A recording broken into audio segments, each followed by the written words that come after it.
UP विधानसभा के शीतकालीन सत्र के पहले दिन सीएम योगी ने संभल हिंसा को लेकर तीखा बयान दिया। उन्होंने कहा कि संभल में 1947 से लेकर अब तक 209 हिंदुओं की निर्मम हत्या की गई है। सीएम ने उन लोगों पर भी निशाना साधा जो आज मारे गए लोगों के लिए आंसू बहा रहे हैं और कहा कि उन्होंने कभी हिंदुओं के लिए कुछ नहीं बोला।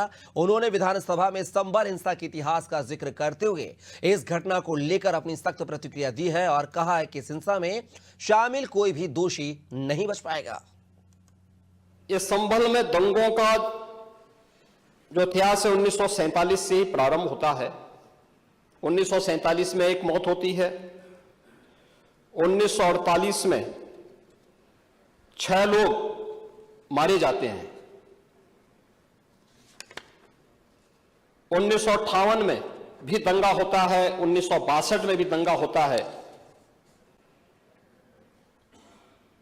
1976 में भी 5 लोगों की मौत वहां पर हुई थी और 1978 में 184 हिंदुओं को सामूहिक रूप से जला दिया गया था।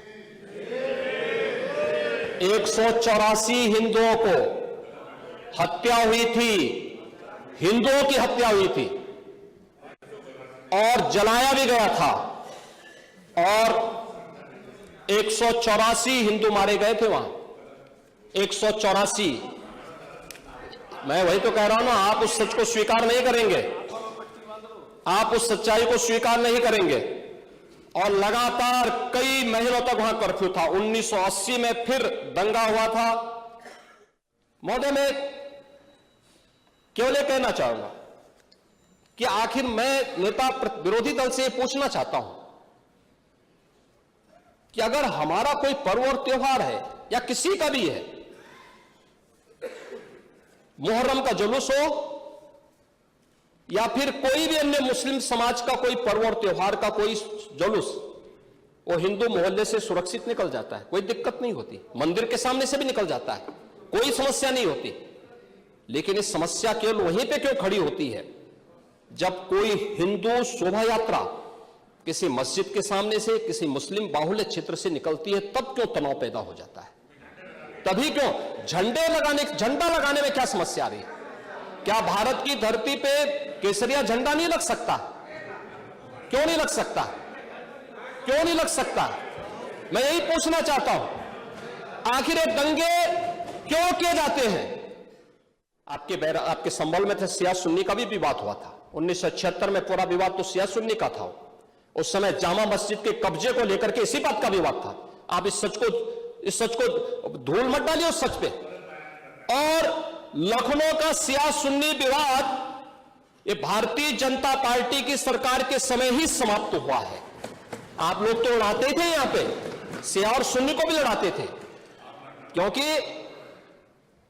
क्योंकि आपकी तो शुरू से ही राजनीति थी बांटने की और फिर कटवाने की, और इसलिए हमने कहा कि न बटेंगे और न कटेंगे, हम न बटेंगे और न कटेंगे। इस बौखलाहट में कि कुंदरकी में लोगों को अपनी जड़ें याद आने लग गई हैं। अब आपने देखा होगा उन लोगों के वक्तव्य को, डिजिटल मीडिया में थोड़ा अवलोकन करिए और देखिए वहां पे जब लोग चिल्ला के बोल रहे हैं कि इन विदेशियों से पिंड छुड़ाना है, क्या बोल रहे हैं लोग? सबको अपनी जड़ें याद आने लग गई हैं और मुझे लगता है जिस दिन इकबाल महबूब जी को भी अपनी जड़ें याद आएंगी वह भी फिर यही बात बोलेंगे जो इधर के माननीय सदस्य कह रहे हैं। महोदय, मैं उनसे कहूंगा कि एक बार बाबरनामा को जरूर पढ़ें। 1978 से जो मंदिर आज निकल रहा है, 1978 से इन लोगों ने कभी खोलने नहीं दिया उस मंदिर को। जो आज बजरंगबली का मंदिर निकल रहा है, जो वहां पर आज 22 कुएं किसने बंद किए थे? इन 22 कुओं को भी वहां पे बंद किया गया और वहां का माहौल इतना तनावपूर्ण किसने बनाया था? ये पत्थरबाज कौन थे?